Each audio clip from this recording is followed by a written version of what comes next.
It's on. It's on now? Yeah. Okay.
It's until 9. Okay. Sure. To touch. Sure.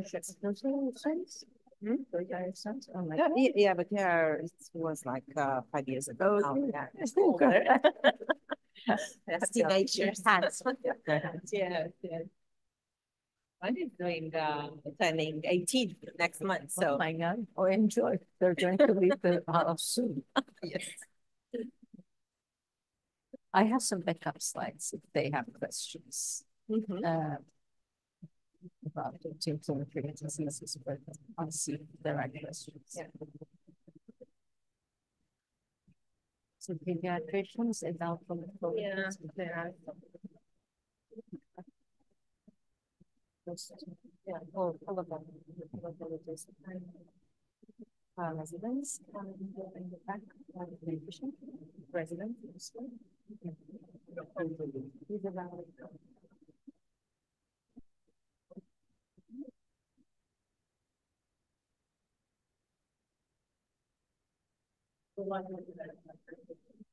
no, it's fine.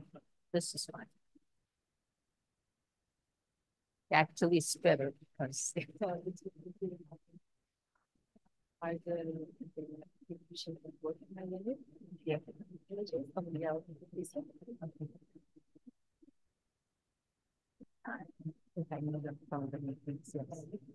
Hi, nice to see you again, Patricia. Shy.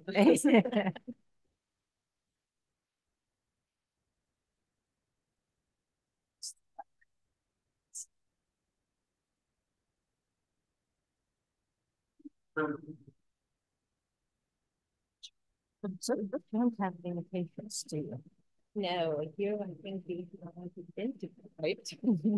Identified. I think we have 6 here Because it's a rare disease. Yeah, in my unit, because I think in adults we have at least 2. But yeah, it's a rare disease. yeah, yeah. But I think we have more. I think, Probably. Yeah. Yes. Because it's Here in the country. yeah, because it's like just different fever and Yes.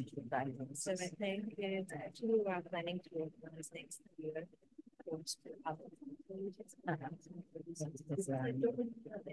It's Texas now. Texas is like But even yeah. We can start. Can show later in life and actually some of them being diagnosed. When I talk about fertility, I can talk about all so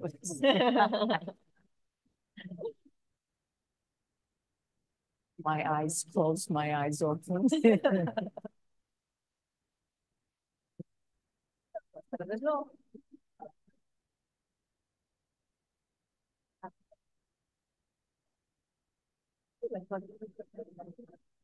There's a from the lab as well. Okay.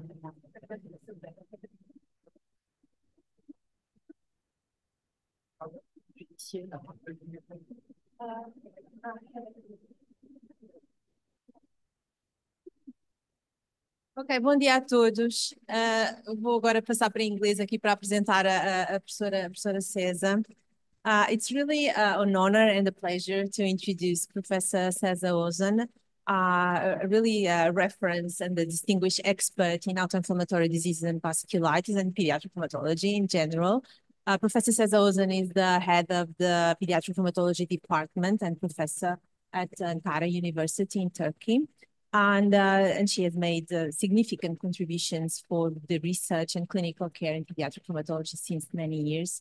And now, since last September, as the current president of the Pediatric Rheumatology European Society, PRES, I'm sure she will continue to shape this field now probably in a more global scale. So it's really a privilege to us to have here Professor Seza Ozen sharing with us her huge experience and knowledge about FMF. She's currently leading the EULAR recommendations for the management of FMF.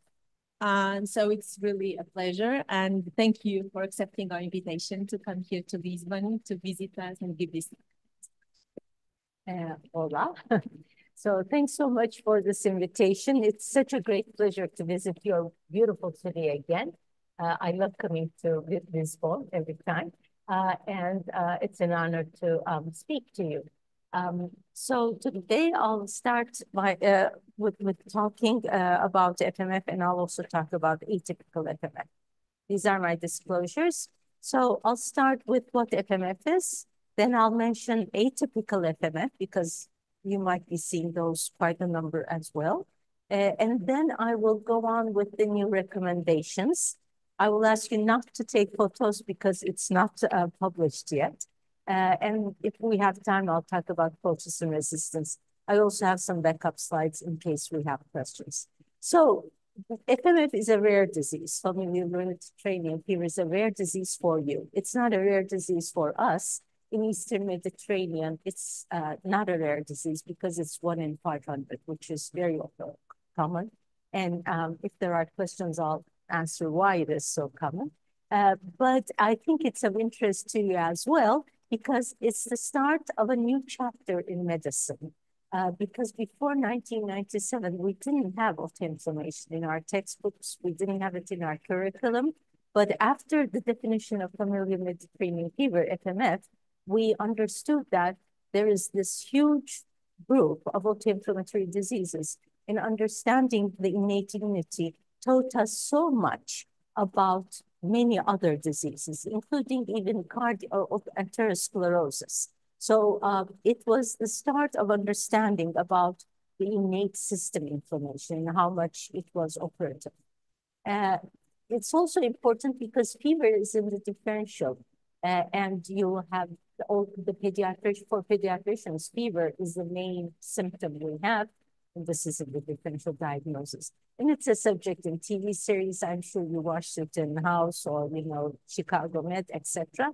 So it would be nice if you can tell your husband or wife that you know the diagnosis. So it really started in 1997 because that was when two groups defined the gene, which was called the Mediterranean fever gene, which made a lot of sense because the main symptom is fever and it's a disease of the Eastern Mediterranean, not whole Mediterranean, but Eastern Mediterranean. And it codes for a protein we call pyrin. The pyrin is from the word pyrexia in Latin for fever. It's the most common autoinflammatory disease over the world because with the migrations of Armenians, Jewish, Turkish, it spread all over the world. And, you know, Germans and North Americans see a lot of it now because of these migrations. Clinically, it's a prototype of an autoinflammatory disease characterized by recurrent attacks of fever and sinusitis, and of course, elevated CRP. There is no FMF attack without an elevation of CRP. And this elevated CRP reflects the intense inflammation of IL-1 there. So we group FMF among these inflammosomopathies, where we have others as well. And if there are questions, we can go into this. Because of this, it's an inflammosomopathy. The mutations in pyrene are gain-of-function mutations, turning down the caspase-1, producing unnecessary amounts of IL-1 beta, and IL-1 beta starting the inflammation that we see in FMF. So actually, Pang Xiao, a Chinese researcher who probably saw no FMF in his whole life, shed light on how pyrene inflammasome was activated. So this was interesting because it led to a lot of new answers that we didn't know of. So he suggested that protein, certain microbia activate the Rho GTPase, and because of that, pyrene is dephosphorylated, and with this dephosphorylation, it gets active, and it cuts caspase to be active, and then there's IL-1 produced. Again, through this identification, we also learned why mevalonate kinase deficiency was causing a similar phenotype, not exactly the same, but you know, somewhat recurrent attacks with other features, and again had a lot of IL-1 because it's also using the same route. Whereas we thought it was because of the geranyl phosphatase that we were seeing all these attacks. It looks like it's through this route. And actually, there are other diseases usually in the same route and producing a lot of IL-1 as well. So, but let's come back to FMF. What are the main clinical features you should expect? Well, fever, almost in all of them, almost. Peritonitis is the most common sinusitis we see in these patients, but half of them also can present with arthritis. And this arthritis is usually monoarthritis. It's usually the ankle or the knee, but it can be the hip as well. Pleuritis is more common with some of the mutations. Overall, it's about 1/3 or 1/4 in our hands. Erysipelas like erythema is the only skin lesion we see, but I don't expect you to see it.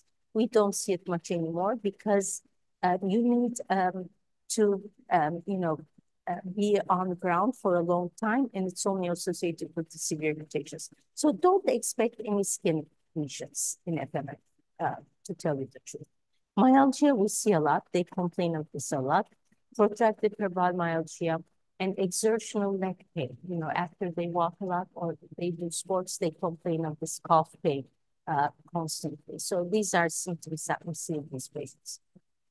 Now, this was drawn by actually someone from North America. So the figures might vary, but as you can see, fever is expected in almost all. If you don't treat them, I'll come back to the secondary amyloidosis, arthritis, and so on. Now, here he has put some futures, and I will come back to these comorbidities that might be associated with FMF, and I'll come back to that.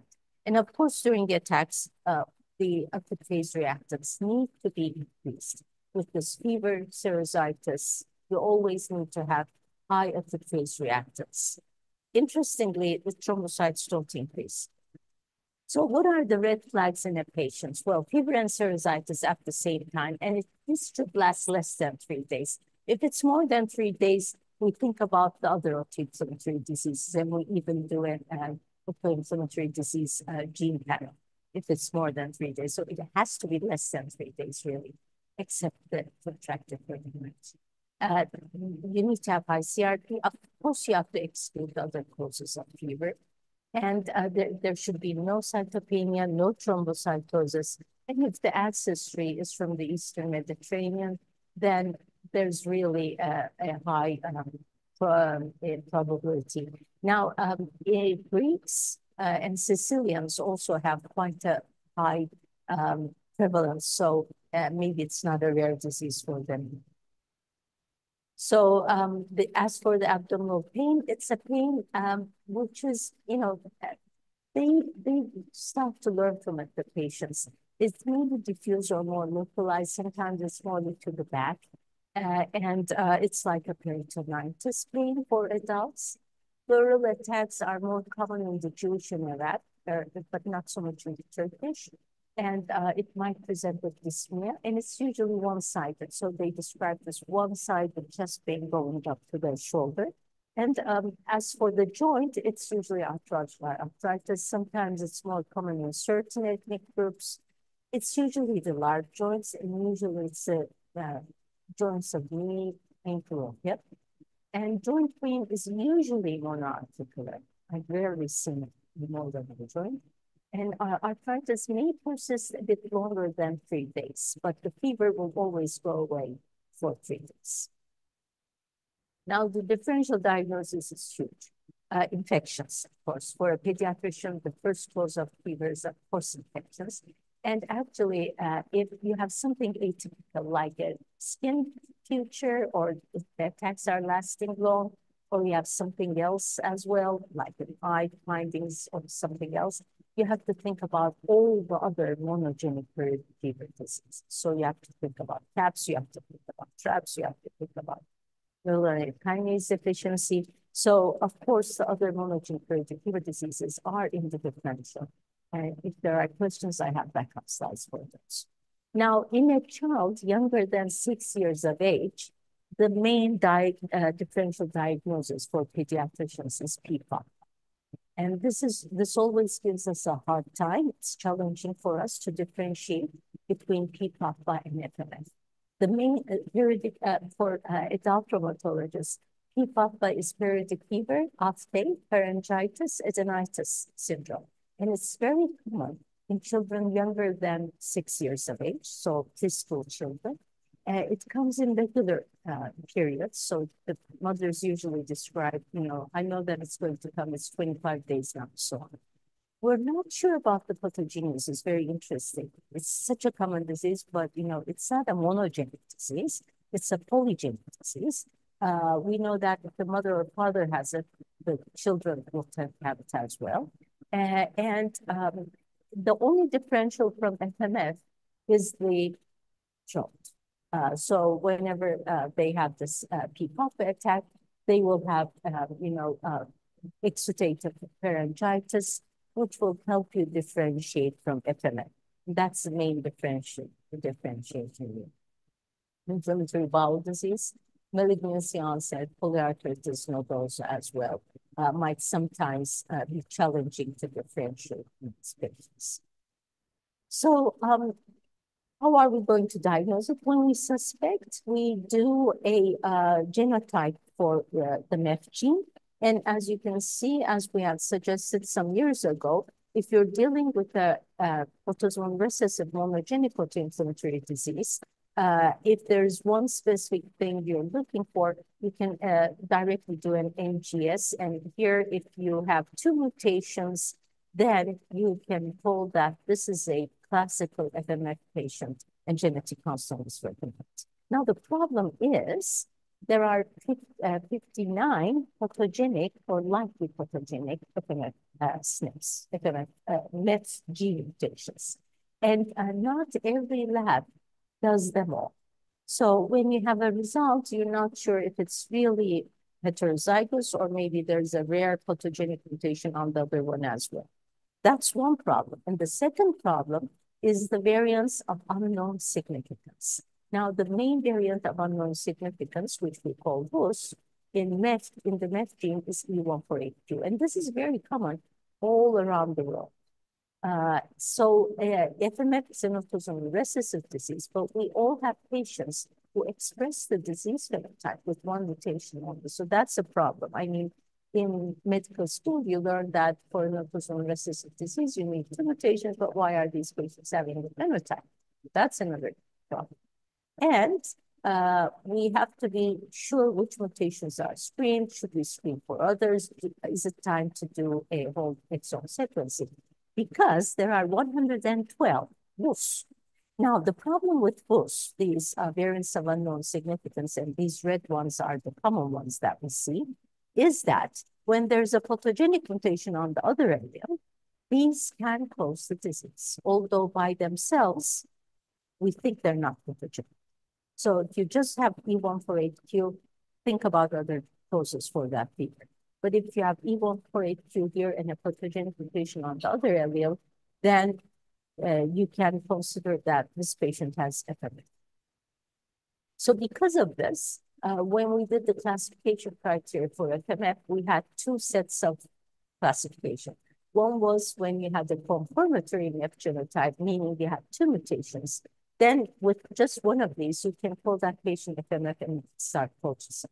But if you have a non-confirmatory genotype, meaning that you have just one mutation or one WUS and one pathogenic mutation, or two WUS, then you need two of these criteria, all lasting less than 3 days, to classify that child as FMF and start treatment with purchasing. Or then you have to decide whether you're going to do further genetic analysis. So I'm coming to what is atypical FMF, and this might be something you're seeing more in this part of the world, because we know that especially from Japan, there were many reports. So there is some controversy there. And then patients with one mutation only can also be called atypical FMF, and patients with comorbidities can also be called atypical FMF. And patients with pathogenic mutations but no clinical symptoms, again, you may call them atypical FMF, and it depends on your practice whether you're going to treat them or not. But let's go through them one by one. So my vision is that if a patient does not have a MEF mutation, no mutation in either alleles, not from the mother, not from the father, no mutations, then I call that unclassified autoinflammatory disease, because I think they have a polygenic disease or a monogenic disease that we don't know of yet. The problem is our colleagues in Japan think these are FMF. So I tell them that maybe they are Japanese FMF, but let's come back to this. So patients with only WUS or, just one variant of unknown significance. So as you can see, the futures are a bit different. So mainly these are patients from Japan, whom we have some controversy about. As you can see, their futures are slightly different than what you would expect in the places that have the classical FMF. And this was, I think, one of the first reports that came out. As you can see, although they did have the fever and serositis, they had some atypical features, like the fever was not so obvious, the attacks were not at the typical time, and their mutations were all, WUS. Only one had a pathogenic mutation. Then there were 22 patients that we reported. Again, all of them had WUS. Only one of them, as you can see, had a pathogenic mutation. The rest had WUS. And the problem that again raised the question was that they didn't respond to colchicine so well. And they did have more complications than we would expect. So this makes you think whether these patients are really FMF or they have this WUS that's not doing anything, but maybe they have another polygenic autoinflammatory disease. And again, this is another report of that showing that they had all these patients, and it's not rare, but all of them have these variants of unknown significance, except this and this. So, I mean, except for a very few of them, they all have these variants of unknown significance, where in our hands do not cause any phenotype, but in their hands, it causes some clinical inflammation. So there's still controversy here. Is it that because of some other polygenic factors, these WUSs in Japan do cause a disease? Should it be called Japanese FMF, or should it be called unclassified autoinflammatory disease. So the jury is out, and I get patients asked from North America as well with similar features. So the jury is out, but what we do with these patients is we start colchicine, because colchicine is a very harmless drug. It is good for patients in that pathway, even if they do not have FMF. It's cheap, it's effective, and we know that it's safe if you monitor them properly. So even in these patients, we suggest to start with colchicine, but most of these patients do not respond to colchicine, Japanese patients, and they have to go on to Ankara. So another thing we can call atypical FMF is patients who have one mutation only. So sometimes the heterozygote in the autosomal recessive disease might have the classical features of FMF. So we still start colchicine in these patients, but we're not sure how you can express the phenotype with one mutation only. Is it because of other genes? Is it epigenetics? Is it the environment? We're not sure, and we're doing some studies, some transcriptomic studies now to see if there are differences between heterozygotes who express the disease versus who are true carriers. So, because classically, you don't expect the heterozygote, the carrier, to have any symptoms. So about 10% of our patients have just one mutation, whereas 90% will have two mutations or one pathogenic mutation. So in these, for this inconclusive genotype, this has been defined in this among these experts as well. And we said that rare undetected variants may exist. So you have to do a full sequence for the MEF gene. And we did acknowledge that there are cases of heterozygotes associated with this genotype. And we suggested to refer to an expert clinician to discuss the diagnosis and be sure that the patient does not have anything else. Just, don't always count on FMF. So I always get asked patients like this, if the patient has just one pathogenic mutation, is this FMF? So I always respond, was he or she tested for the other rare mutations? Are there any other accompanying features that would suggest another autoinflammatory disease, another monogenic autoinflammatory disease, like skin features or myositis or the future urticaria of CAPS. But the main thing that worries us in children younger than 6-7 years of age is the PFAPA syndrome. So this is worrisome. And as I said, the main differentiating feature is the exudative pharyngitis. Apart from that, it's hard to differentiate these two. And we always test for the FMF mutations in Turkey. We don't have to, I guess. But in Turkey, whenever we have a PFAPA patient, we also test for MEF mutations. And we usually find them to be carriers. So we do give them colchicine until they're 7 or 8. Then we try stopping the colchicine to understand if they were just PFAPA or, FMF heterozygotes who express disease. But this is a problem for pediatricians. So this is the place where you would start colchicine, 2 pathogenic mutations. And this is the place with one VUS where you should think about other diseases. But this is the gray area. 1 pathogenic mutation, 1 VUS, or 2 VUS. This is the gray area, and here you have to be sure that this patient does not have anything else. You have to check again for the features of other autoinflammatory diseases. You have to be sure that the CRP is elevated. But still, you can try colchicine because colchicine is cheap, it's safe, so you can see if it responds, even if it's not like a clear-cut case. How about patients with comorbidities, because you can call them atypical FMF as well. So when we looked at our patients, we saw that indeed certain diseases were increased in FMF. And among them are ankylosing spondylitis. Actually, we see a lot of spondyloarthropathy among FMF and Behçet patients, actually.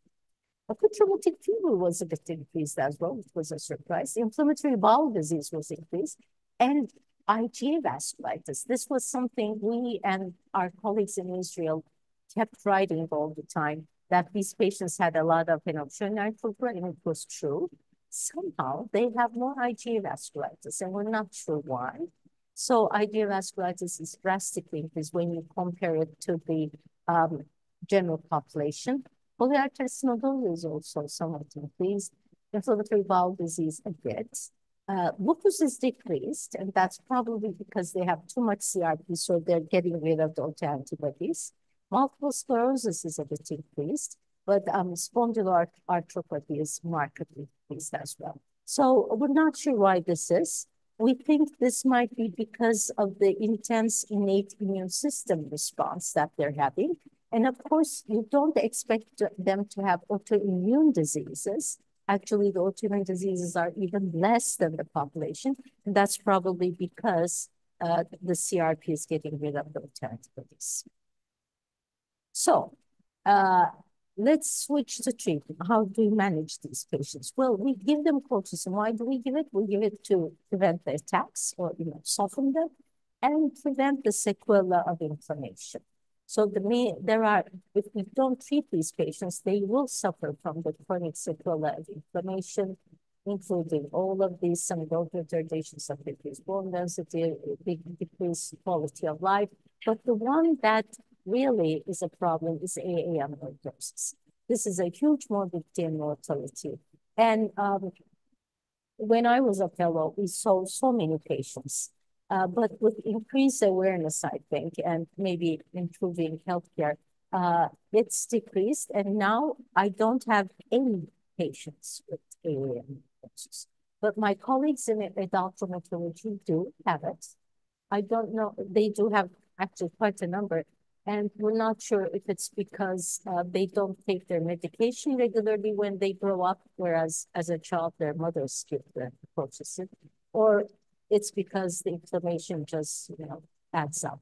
But adult rheumatology still sees it. We don't see it in pediatrics anymore because the pediatricians in Turkey have now learned about FMF. We have it in the medical curriculum. We talk about it in the pediatric congresses. So the patients are not missed anymore, I think. So AA amyloidosis is the most serious potential complication. It presents first with proteinuria, then nephrotic syndrome, and then end-stage renal failure. And when I was a fellow, we lost so many patients with AA amyloidosis on dialysis because they did very badly, both on dialysis and after transplantation. They do badly. It's always caused by this ongoing untreated inflammation. Now, as I said, we don't have it. And it can deposit in other places as well, but first it starts depositing the kidneys, which is a huge problem. And actually, most of these patients were the ones who presented with arthritis. I don't know if, abdominal pain was diagnosed more easily or if arthritis is associated with amyloidosis. But these were the patients more who presented with attacks of arthritis. So how do we manage these patients today? We check for drug compliance. I think this is very important because you have to take an oral drug at least twice daily, all through your life, which is not easy. So compliance is the main problem.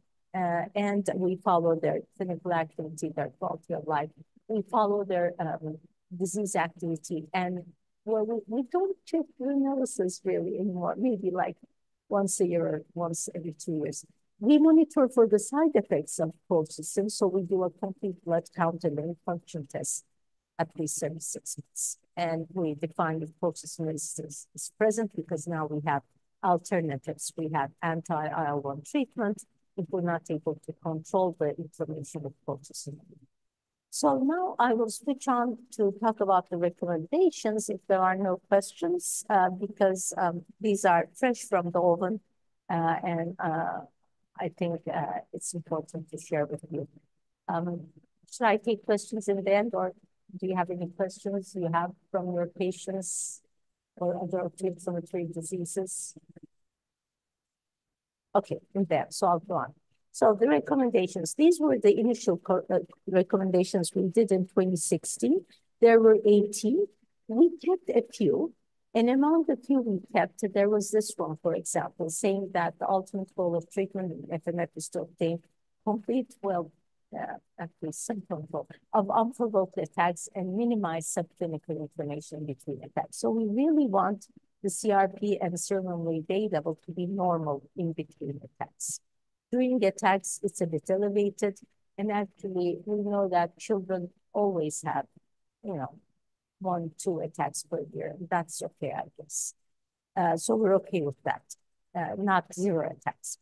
And then we also suggested the starting dose of colchicine, which might be helpful. So for children younger than 5 years, we start with 1 tablet per day.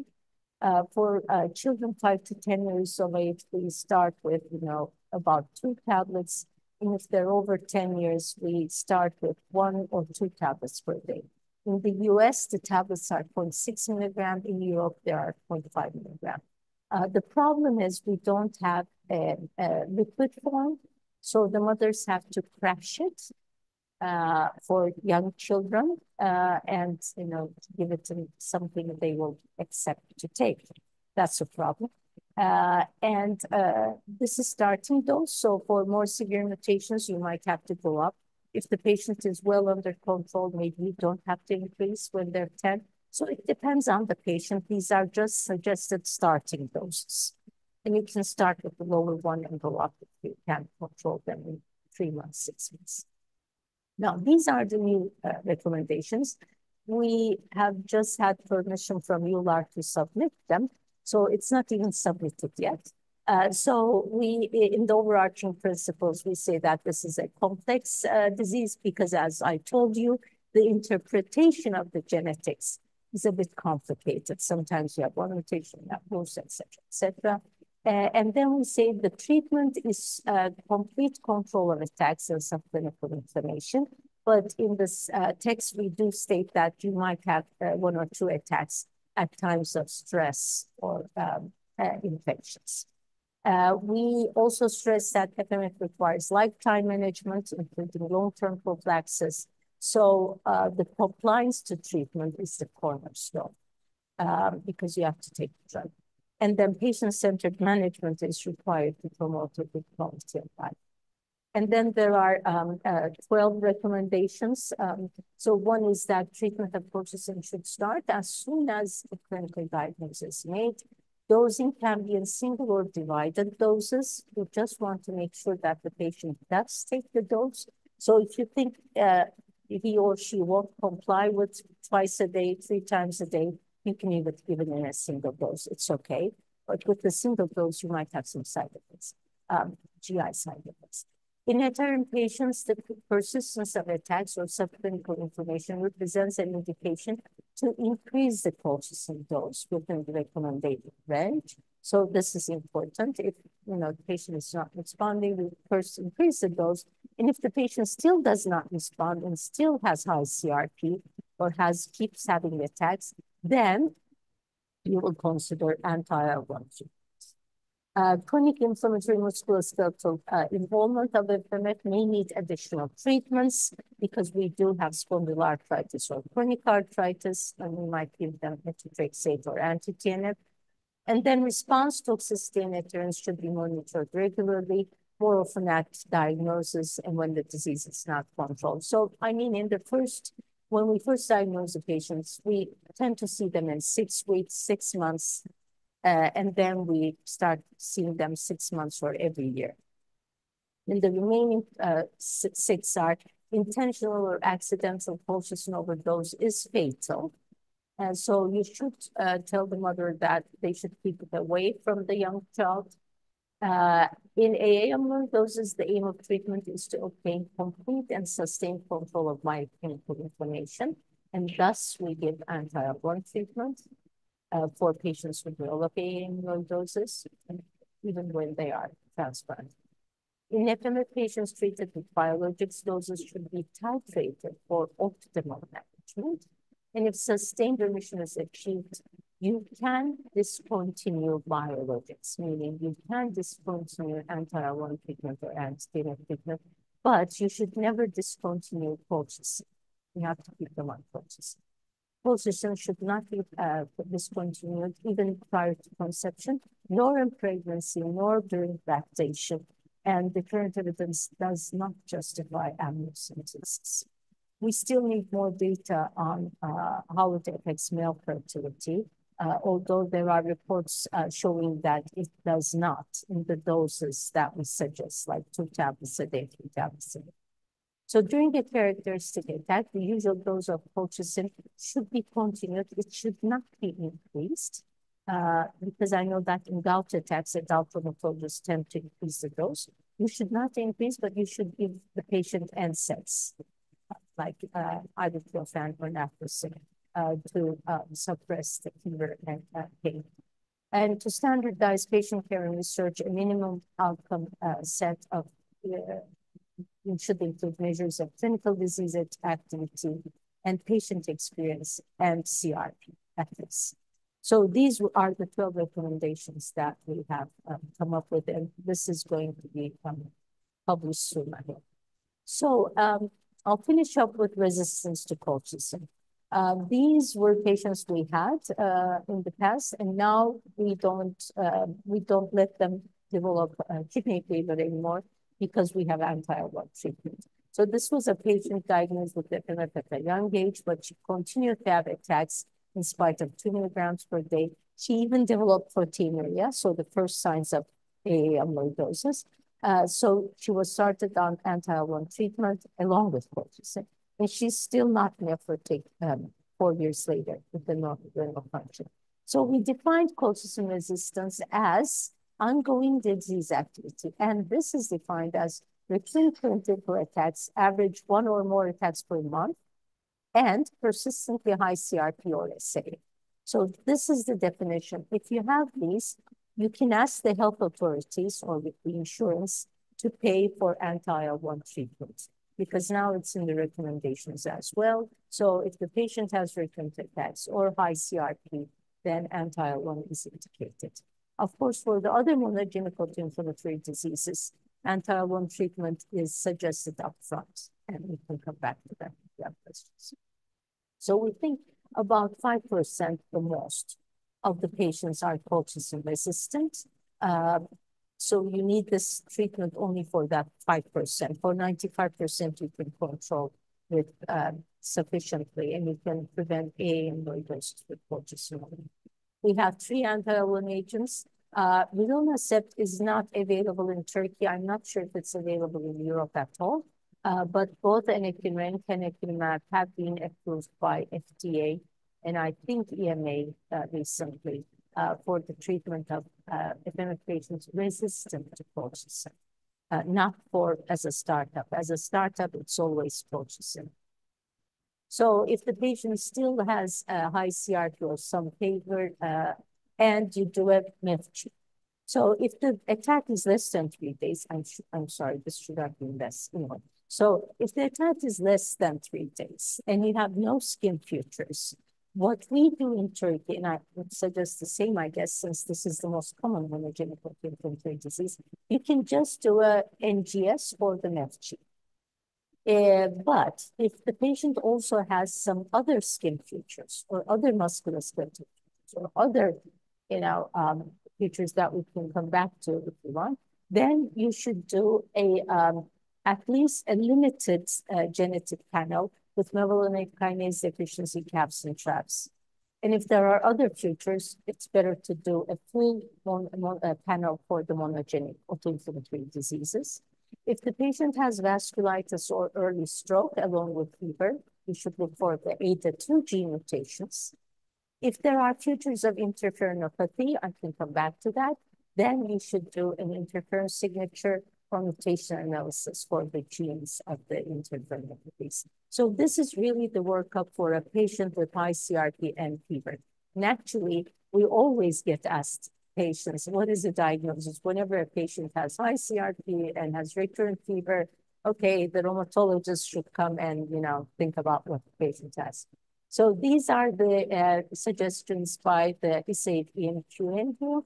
We suggested that if you are strongly thinking about FMF, you can do a NGS only for the MEF gene. If you are strongly suspecting ADA2 deficiency, if the patient has some vascular or stroke, you can do the ADA2 gene only, or if you are strongly thinking about melanine kinase deficiency, the melanine kinases or the urine, so you can just do the melanine kinase NGS. And it's the same for heart-failure, which is a very rare disease. And you can do the same for TAPS, BLAU, TRAPS as well. But for TAPS, BLAU, and TRAPS, you have to look for mosaicism as well. And for the adult rheumatologists in the group, if you have mosaicism, this presents late. It usually presents in adult. There's mosaicism. So, I mean, the TRAPS patients with mosaicism, we will miss as pediatricians, and the adult rheumatologists will be able to diagnose them. You have to search for copy number variations in patients you suspect. And if you cannot find these or you suspect another autoinflammatory disease, we suggest to do a monogenic autoinflammatory disease panel. If it was not confirmatory, then we suggest to consider whole exome, or you can do it whole genome sequencing. So in Turkey, we start with MEPGene. If it's negative, we do a panel of the common autoinflammatory diseases, monogenic ones. It's a panel of, I think, 18 diseases. And if it's non-confirmatory, we go on to do a whole exome sequencing. With the whole exome sequencing, we're very unsuccessful. We're able to diagnose only about 10% of the patients. And I think in the NIH, it's about 20%, because I think most of these patients that do not have one of these have a polygenic disease. So we can find one single gene, or maybe it's a mutation gene that we don't know of. So in conclusion, I think the clinical criteria are useful in decision-making. Correct interpretation of genetics is crucial. And always consider other diseases if the patient lacks the two pathogenic mutations in FMF. I think that's important. So I'll finish with a word from Leonardo da Vinci: to develop a complete mind, study the art of science, study the science of art, learn how to see. It's important how to see really in rheumatology. We always have challenging patients. We have to realize that everything connects and with everything else. So this is my group. Thank you, and I'll take questions.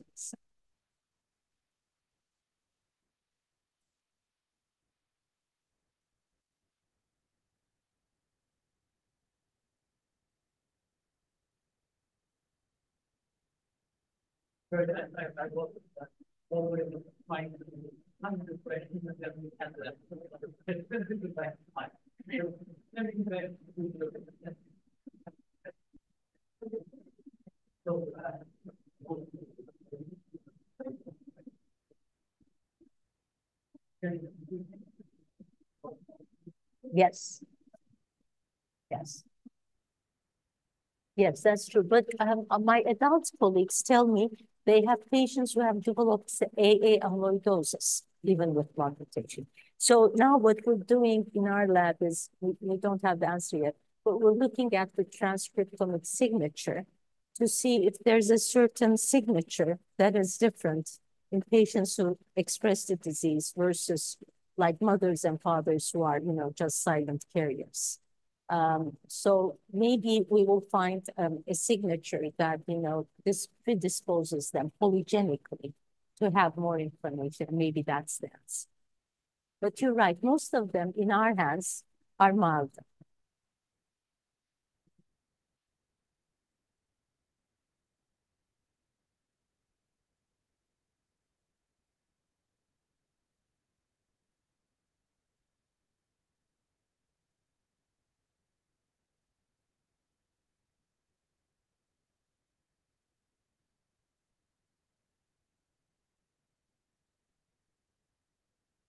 Yeah, I understand that. I have close friends. My daughter was taking and she was FMF, and she was worried even when I said, she can take it, don't worry. But we're also publishing the systematic literature review on it, and it looks like it's really safe, especially if you're just giving like 1 milligram per day. There are no safety issues really. maybe a few lower birth weights than the general population, but even that is not definite. If you want, you can ask for an amniocentesis, but it looks like it's not indicated. And it's the same for anakinra. Not for canakinra, for anakinra, there's a lot of literature as well showing that it's pretty safe. And so we have it in the systematic literature.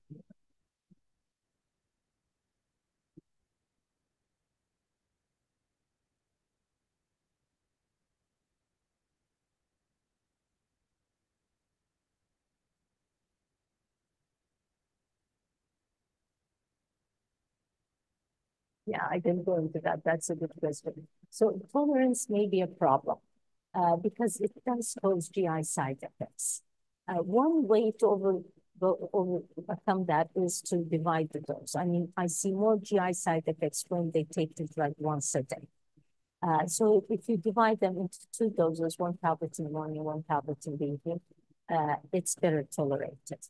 We also ask them not to take any lactose. So lactose-free milk, lactose-free diet makes it easier to tolerate because somehow it interferes with the lactose tolerance potency.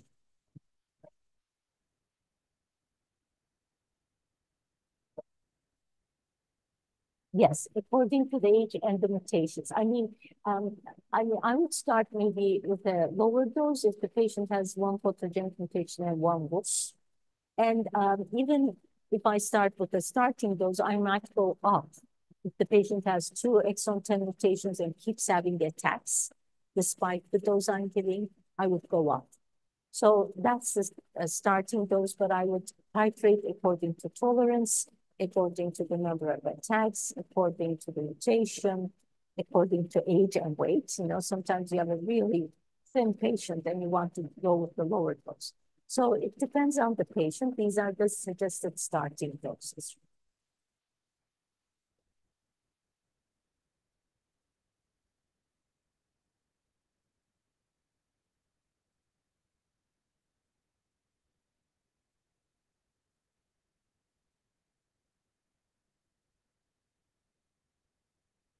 Yes, for AA amyloidoses, there are both in the literature, both anti-IL-1 and both anti-IL-6.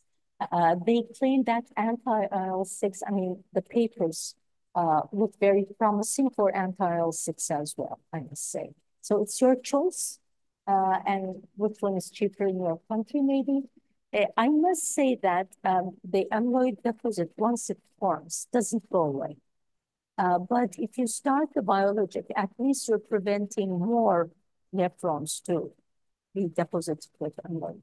So you are able to prevent end-stage renal failure in a very high proportion of patients, which is important. And I know that now my adult colleagues, as I said, we don't have it in children anymore.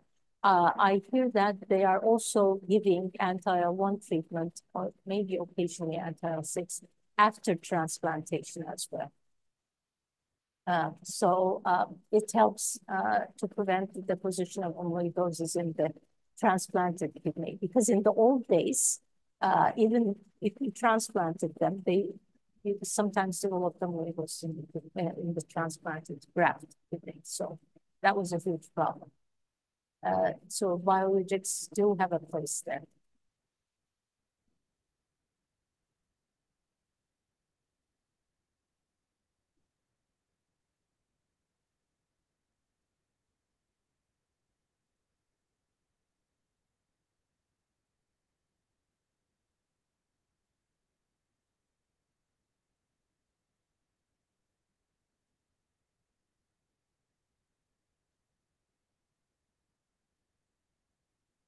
Yes, so in the literature, there is safety about anakinra, but not about canakinra. It may be safe, but we don't know yet. So I know that my adult colleagues always switch to anakinra. For example, if the patient has CAPS, right, the patient has to take anti-IL-1 for lifetime. So they switch to anakinra after pregnancy. Canakinumab may be safe, but the data is not so reassuring.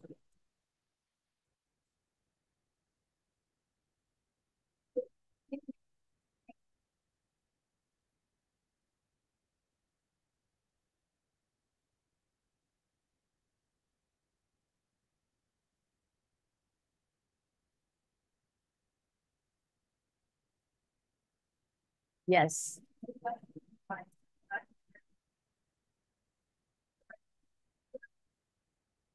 I don't know what they do. But I do know that they have less attacks during pregnancy. So I'm not sure, we're not sure why. They have less attacks. I'm not sure what they do. I guess they would go with steroids, maybe, or maybe a shot of anakinra, because anakinra always, stops the attack, but it's expensive. That's why we don't give it. But it would perfectly stop the attack. So maybe one shot of anakinra. I'm not sure what they do, but the attacks decrease during pregnancy. We even thought it was because of the Th1, Th2 balance. And this was more of a Th1/6, but I don't know why.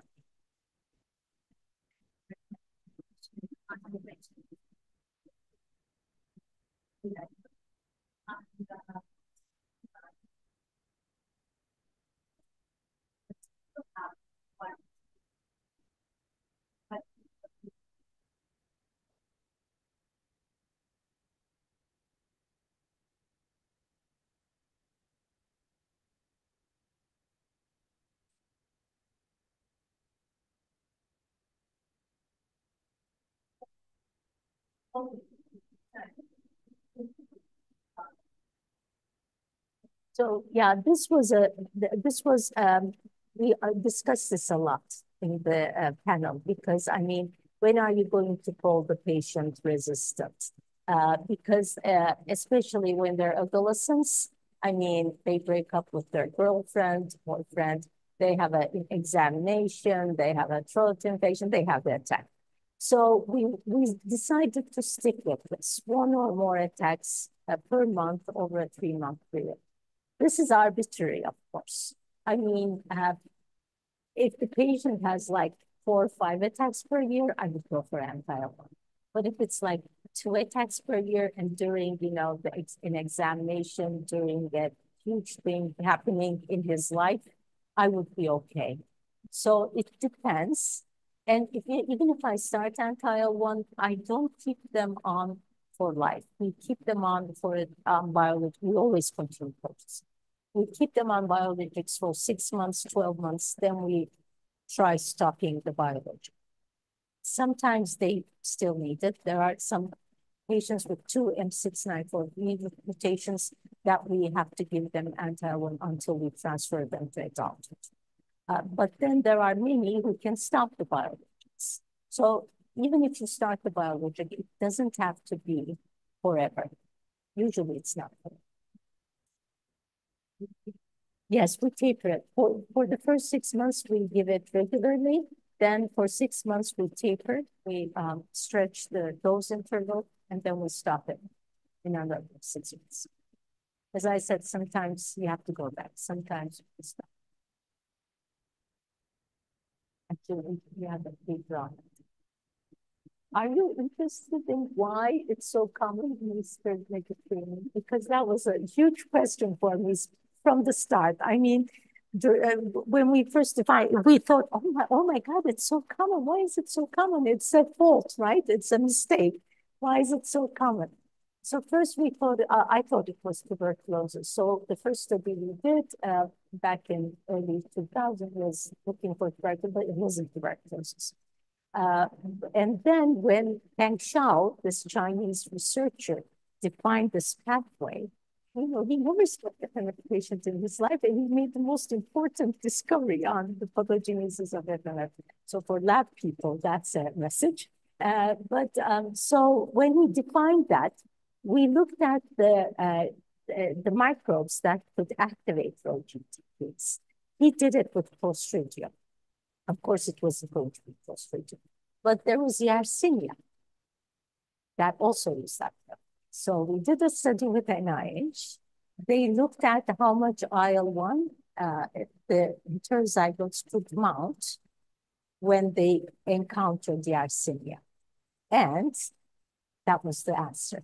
So the people who carry one mutation, who are carriers, have a very good response to Yersinia.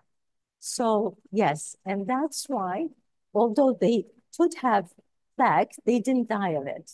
And that's why there were no massive deaths in Anatolia or Eastern Mediterranean, whereas, 1/3 of Europe died because they were selected.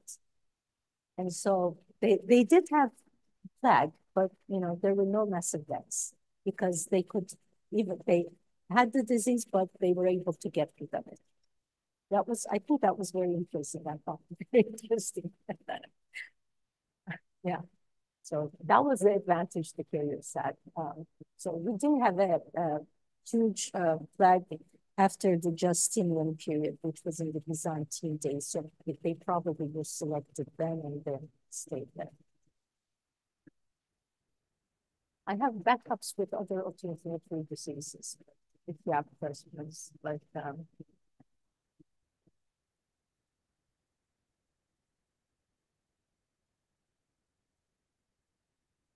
okay. Thank you. Obrigada.